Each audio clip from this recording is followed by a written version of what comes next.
Bonjour à toutes et à tous, bienvenue dans la première vidéo de physiothérapie et cancer du sein. Nos vidéos ont pour but d'informer et de faire de la prévention. Vous pouvez également nous retrouver sur notre chaîne Facebook, par mail ou encore en commentaire si vous avez des questions.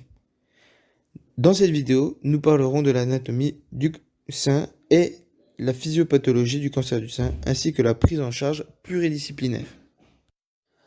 Nous avons découpé cette vidéo en 4 grandes parties. Tout d'abord, l'impact du cancer du sein en santé publique ainsi que l'anatomie du sein que je vous présenterai. Ensuite, la physiopathologie du cancer du sein qui sera présentée par Mathieu. Puis, Maëlys nous décrira les examens cliniques. Finalement, Lilian parlera des facteurs de risque favorisant le développement d'un cancer. Si nous commencions par parler de l'impact du cancer du sein en santé publique. Le cancer du sein est le plus diagnostiqué en France chez les femmes. Nous observons une considérable croissance des années 1980 jusqu'à 2005 où le taux se stabilise.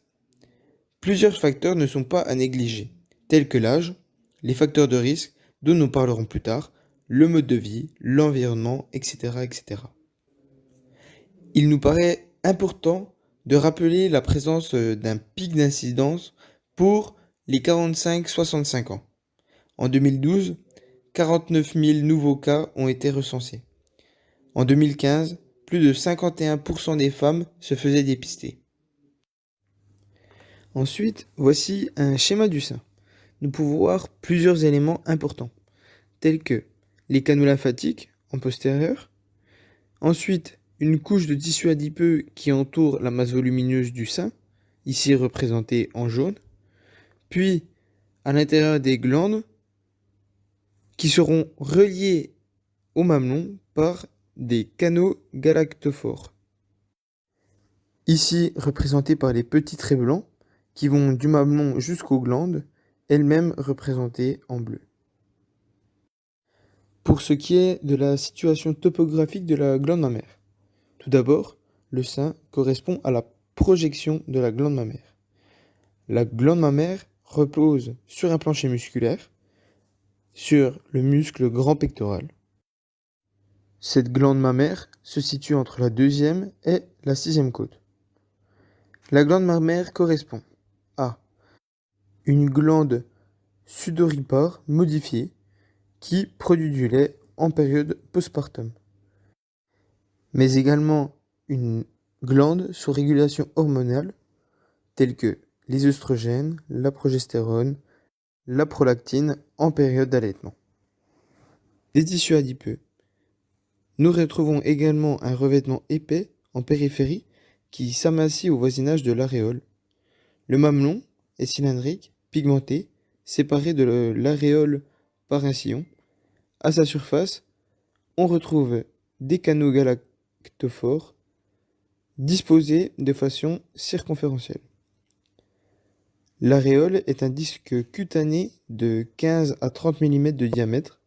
Sa surface est irrégulière, où l'on observe 12 à 20 petites saillies que nous appelons les tubercules de Morgagni ou glandes sébacées. La peau est séparée de la glande mammaire par le muscle mammillaire constitué essentiellement de fibres circulaires. Pour ce qui est de l'histologie de la glande mammaire, la glande mammaire est divisée en 15 à 20 sections que nous appelons les lobes. Chaque lobe est composé de 20 à 40 lobules. Chaque lobule est lui-même composé de 10 à 100 alvéoles. Les alvéoles correspondent aux unités sécrétrices. Nous retrouvons un système canulaire avec les canaux interlobulaires entre les acini, les canaux interlobaires entre chaque lobule et les canaux galactophores qui partent du lobe et qui vont jusqu'au mamelon.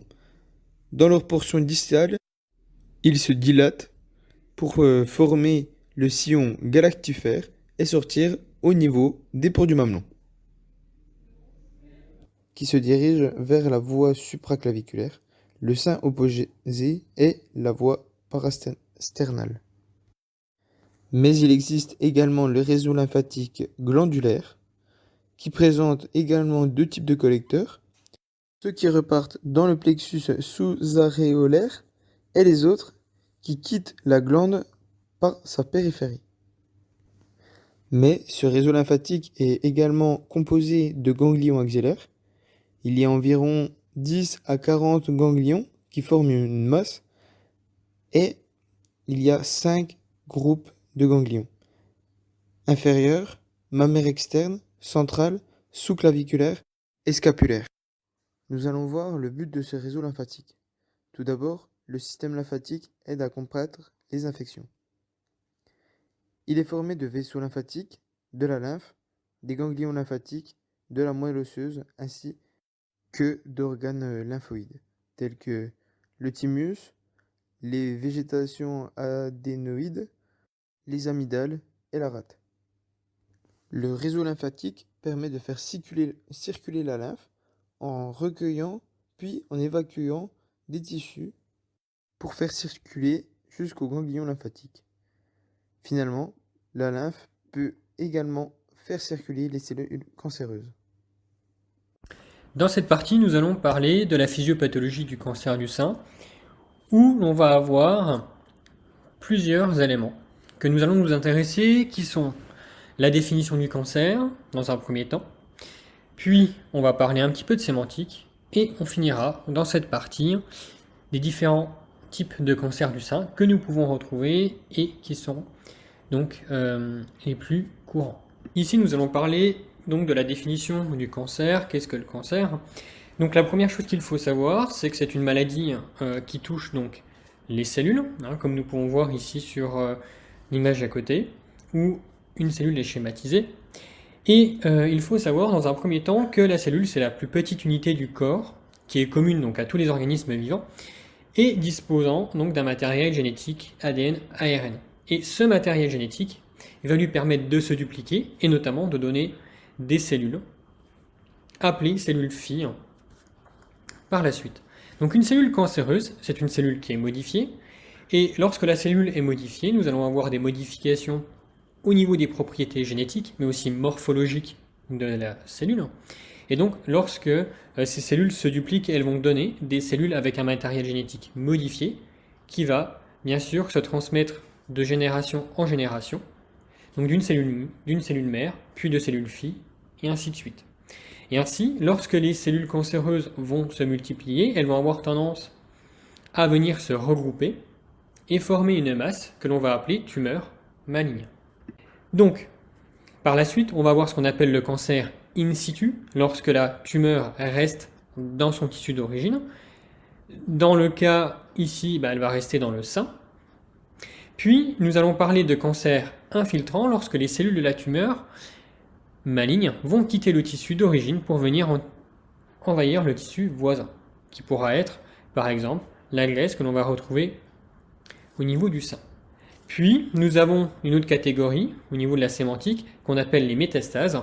C'est lorsque les cellules tumorales vont aller migrer vers d'autres organes, et dans cette nouvel organe cible va se développer à nouveau une nouvelle tumeur et c'est ce que nous appelons plus communément donc les métastases. Pour finir cette partie concernant la physiopathologie du cancer du sein, nous avons deux types de cancer du sein que nous pouvons observer principalement. Nous avons les carcinomes canalaires et les carcinomes lobulaires. Et dans ces carcinomes, nous retrouvons à chaque fois les sous-catégories que nous avons pu définir dans la diapo précédente au niveau de la sémantique, qu'on appelle in situ et les autres invasifs. Les premiers auxquels nous allons nous intéresser correspondent aux carcinomes canalaires, c'est-à-dire ceux qui vont se développer principalement au niveau de l'épithélium, du canal galactophore. Et donc, les carcinomes canalaires in situ, donc ils sont considérés comme les précurseurs directs du cancer mammaire invasif, d'accord ? Et dans ce cas présent, c'est que les cellules tumorales restent au sein des canaux, mais ne vont pas venir déborder au niveau du tissu adipeux adjacent.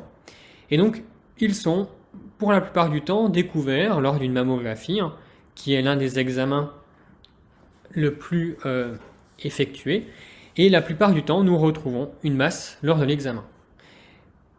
Puis nous avons le carcinome canalaire infiltrant qui ne représente que 80% de l'ensemble des cancers du sein infiltrants. Et il débute, comme nous l'avons dit au départ, au niveau des canaux galactophores, puis il va s'étendre au-delà en allant envahir les tissus voisins. Et à ce stade, il va pouvoir métastaser et devenir une maladie systémique, c'est-à-dire qu'il va venir envahir d'autres organes et qui peut avoir tendance, à un certain moment, à se généraliser. Puis nous avons donc la dernière catégorie qui sont les carcinomes lobulaires. Donc nous avons les carcinomes lobulaires in situ, donc qui sont des cancers où nous devons avoir une surveillance régulière, puisque tout simplement, alors ce sont des cancers qui sont non palpables et qui vont être principalement découverts fortuitement lors d'une biopsie. Et donc, il faut savoir que 70% de ces patients ne développeront pas de cancer infiltrant. Concernant les carcinomes lobulaires infiltrants, ils représentent 10% des cancers et ce dernier il est plus difficile à détecter par mammographie que le carcinome canalaire invasif, puisque, comme nous avons pu le dire auparavant, il est plutôt découvert lors d'une biopsie. Les examens cliniques. Les examens cliniques sont nécessaires pour diagnostiquer un cancer du sein, du moins il est plus facilement mis en évidence. Tout d'abord, il est important de réaliser un examen physique en observant l'aspect physique du sein. Il faut regarder s'il y a présence d'une fossette cutanée ou d'une tuméfaction, la découverte d'une lésion mammaire ou d'un écoulement ou d'une atteinte cutanée. Si l'examen physique n'est pas révélateur ou au contraire nous donne certains indices suspects, on peut réaliser en complément des examens de type mammographie, échographie, etc., qui sont plus des objectifs et qui nous donnent des informations plus précises. La mammographie, c'est une radiographie qui permet d'obtenir des images de la structure interne du sein. Cet examen permet de découvrir ou de surveiller un cancer du sein. L'échographie, c'est une méthode d'exploration médicale au moyen d'ultrasons de divers organes du corps. La biopsie mammaire. Lorsqu'une lésion est détectée au niveau du sein lors d'une mammographie ou d'une radiographie de contrôle, il est souvent nécessaire de réaliser un prélèvement de fragments de celle-ci pour déterminer si elle est de nature cancéreuse ou non. La biopsie mammaire consiste à prélever plusieurs fragments d'une lésion apparaissant souvent de la forme d'une boule pour déterminer si elle est bénigne ou de nature cancéreuse. Il existe différentes techniques qui peuvent être utilisées. Il y a la cytoponction. À l'aide d'une aiguille très fine, quelques cellules de la lésion sont prélevées. Il existe la microbiopsie, qui, à l'aide d'une aiguille creuse plus large que celle utilisée dans le cadre d'une cytoponction, plusieurs fragments du tissu sont prélevés. La macrobiopsie, elle, le principe est le même que pour toutes les techniques précédentes, mais les échantillons obtenus sont de taille plus importante. Ces gestes qui se déroulent à travers la peau par voie transcutanée permettent d'éviter le recours à la biopsie chirurgicale qui nécessite une intervention plus lourde. Il existe des techniques du ganglion axillaire. Alors, c'est une technique utilisée depuis les années 1993-1994. Elle est focalisée sur l'exécérèse d'une ganglion sentinelle qui correspond au premier relais ganglionnaire drainant la tumeur mammaire. Le but d'enlever ce ganglion permet de sécuriser le cancer, le rendre plus stable, de diminuer le nombre de lymphodèmes, de diminuer les paresthésies brachiales afin d'améliorer la qualité de vie. Pour cela, il faut que la tumeur soit inférieure à 30 mm et unifocale. Le curage ganglionnaire. Cette technique consiste à l'ablation d'un monobloc de toute l'atmosphère graisseuse, comblant la cavité de l'aisselle. Les ganglions contenus dans cette graisse sont ensuite séparés ex vivo par la pathologie. L'objectif est d'éviter le taux de rechute local. Plus un objectif pronostic s'associe pour définir l'état métastatique ou non des ganglions axillaires. On parle de ce type de chirurgie car très souvent le cancer du sein est associé à une atteinte ganglionnaire axillaire. En effet, à partir du mamelon, de l'aréole et des lobules glandulaires, La lymphe aboutit dans un plexus subaréolaire à partir duquel elle peut emprunter en majeure partie, 75%, celle qui provient des quadrants latéraux, qui sont drainés vers les lymphocentres axillaires et en premier lieu vers les nœuds pectoraux ou antérieurs. Le problème avec le curetage ganglionnaire, c'est qu'il provoque directement la présence d'un lymphodème au niveau des membres supérieurs. Ceci s'explique par le fait que la chirurgie établit une interruption chirurgicale de certaines voies de drainage superficiel. De ce fait, le curetage axillaire monobloc, aussi conservateur qu'il soit, emporte des nœuds qui drainent le sein mais qui sont toujours communs au drainage superficiel d'une partie du membre supérieur. Il existe par conséquent le syndrome du gros bras, ou encore appelé lymphodème touche. Selon une étude, 15 à 28% des femmes opérées après curage ganglionnaire. Il apparaît soit de manière directe après l'opération, liée à la suppression brutale de la circulation lymphatique, soit se manifeste 4 à 6 semaines, voire quelques années après l'intervention. C'est l'effet secondaire est souvent augmenté par le surcharge pondérale au moment du cancer du sein, mais aussi par la diminution de l'activité physique après la chirurgie. Ce syndrome entraîne pour la plupart du temps des conséquences psychologiques, mais aussi des répercussions sur la qualité de vie de la personne. En effet, elle montre des signes d'anxiété, des problèmes sexuels ou sociaux ou entraîne une aggravation des maladies psychiatriques préexistantes. D'un point de vue organique, ce lymphodème entraîne des douleurs, une raideur dans le bras, des neuropathies ainsi qu'une diminution de la mobilité de l'épaule. Il est important pour nous, en tant que thérapeute, de prévenir la survenue de ce syndrome par le biais de l'activité physique afin d'améliorer la qualité de vie de ces personnes. Nous allons désormais nous intéresser aux facteurs de risque associés au cancer du sein, c'est-à-dire aux éléments qui vont augmenter la probabilité de survenue de ce cancer. Sur ce premier schéma d'introduction, nous pouvons voir que le facteur le plus important est la consommation de tabac à 19,8%, suivi ensuite de la consommation d'alcool à 8% et d'autres types de facteurs.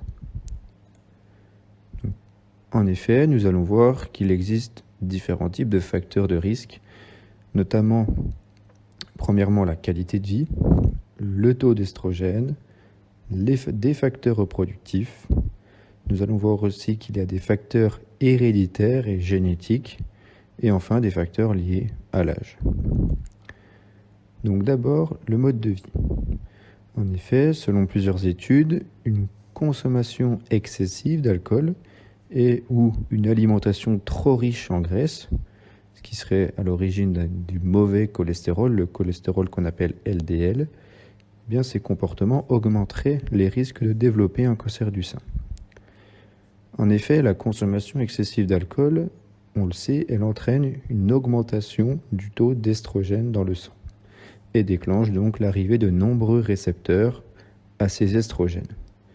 Une méta-analyse réalisée à partir de 53 études épidémiologiques montre qu'une consommation de 35 à 44 grammes d'alcool par jour augmente le risque de développer un cancer du sein de 32%. Enfin, nous avons aussi le manque d'activité physique ou la sédentarité qui vont augmenter la probabilité de survenue du cancer du sein. On sait que l'HAS recommande 30 minutes d'activité physique par jour. Ensuite, donc, le taux d'estrogène dans le sang. L'arrivée massive d'estrogène exogène au niveau du corps va être un facteur de risque de développer un cancer du sein. Les estrogènes correspondent à des facteurs de croissance tumoraux, c'est-à-dire qu'ils vont stimuler la croissance de la tumeur. On sait notamment qu'en post-ménopause, nous retrouvons une production extragonadique, c'est-à-dire à l'extérieur des gonades, des estrogènes, notamment dans le tissu adipeux mammaire, ce qui peut être donc une des causes du cancer du sein.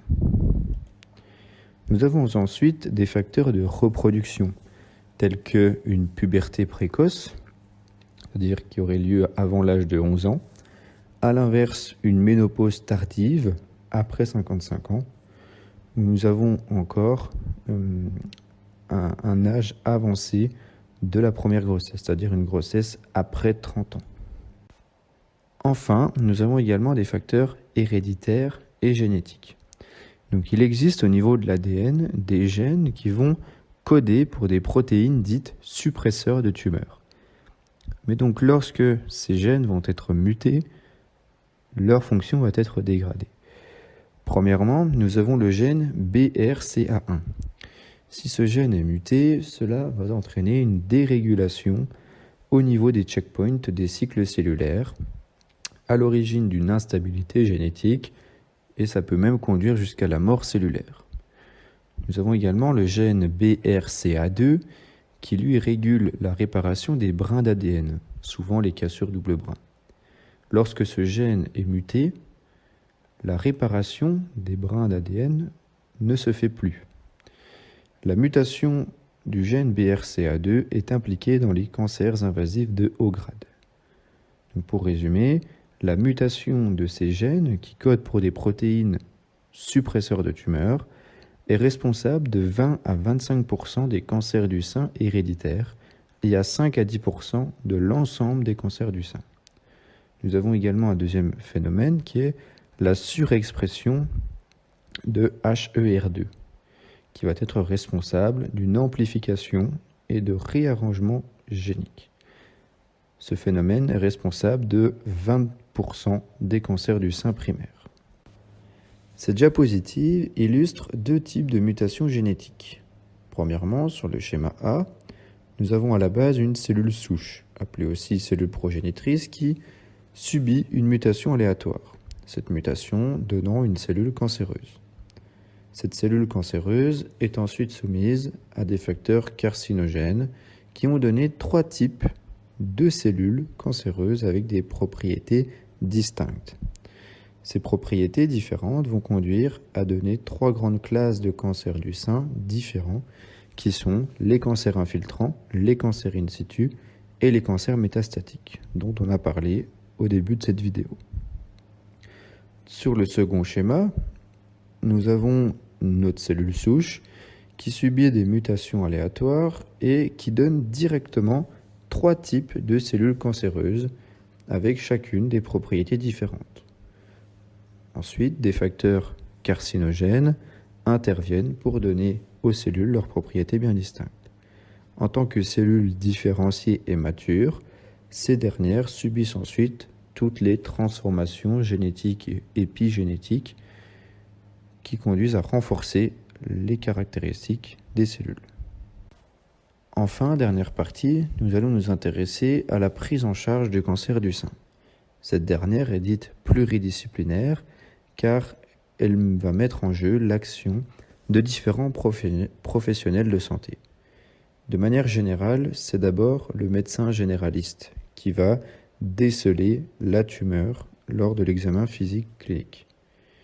Ensuite, le médecin prescrira une mammographie associée ou non à une échographie qui permettra de confirmer ou infirmer le diagnostic. Donc c'est donc ensuite le médecin radiologiste qui va annoncer le diagnostic à la patiente. Si le diagnostic est positif, le médecin généraliste réorientera la patiente ou le patient vers un spécialiste qui est souvent l'oncologue. L'oncologue, lui, confirmera le diagnostic par une biopsie mammaire. La biopsie mammaire, elle va servir à renseigner sur le grade de la tumeur. Cela va permettre de trouver et d'ajuster, d'adapter le traitement en fonction de ce grade. Ensuite, un des traitements pour le cancer du sein est la chirurgie curative. Nous pouvons avoir une mastectomie, un curetage ganglionnaire ou encore la pose d'une chambre implantable. Dans la prise en soin du patient intervient aussi le psychologue qui permettra d'échanger avec le patient ou la patiente sur ses croyances, la représentation de sa maladie, etc. En post-opératoire interviendra aussi le kinésithérapeute pour la rééducation du patient. C'est ce que nous voyons dans cette dernière diapositive où la prise en soin en kinésithérapie va consister en des mobilisations articulaires spécifiques au niveau du complexe de l'épaule, des manœuvres de drainage au niveau du lymphodème, des mobilisations des plans cutanés entre eux, notamment donc des massages de la zone cicatricielle. Et ça va consister également à du renforcement musculaire des membres supérieurs. Merci d'avoir regardé cette vidéo. Nous vous souhaitons une bonne continuation et on se dit à très vite pour une prochaine vidéo.